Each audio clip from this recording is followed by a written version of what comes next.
Hello दोस्तों, फिर से आपको एक नए वीडियो में स्वागत है। ये मैकविडी जूनियर दवाई जो कि मैक्लियोड्स फार्मास्यूटिकल द्वारा बनाया गया है, इसका कीमत है 94 रुपया 25 पैसे।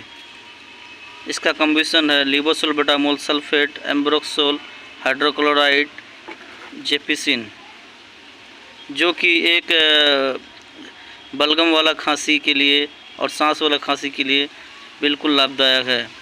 इसका डोज़ है 6 महीने से ऊपर बच्चे को दिया जाता है। 6 महीने से ऊपर बच्चे को 2 से 3 ml दें और 1 साल से ऊपर बच्चे को 5 से 6 ml दें। दिन में 2 से 3 बार दे सकते हैं।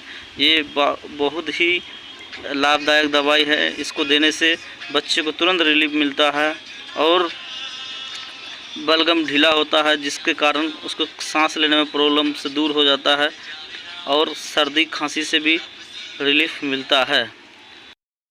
ये बिल्कुल अल्कोहल फ्री दवाई है और बहुत अच्छी दवाई है। इसके साथ ही हम अपने वीडियो को समाप्त करते हैं। कृपया मेरे चैनल को लाइक करें, सब्सक्राइब करें और बेल आइकन को दबाइए।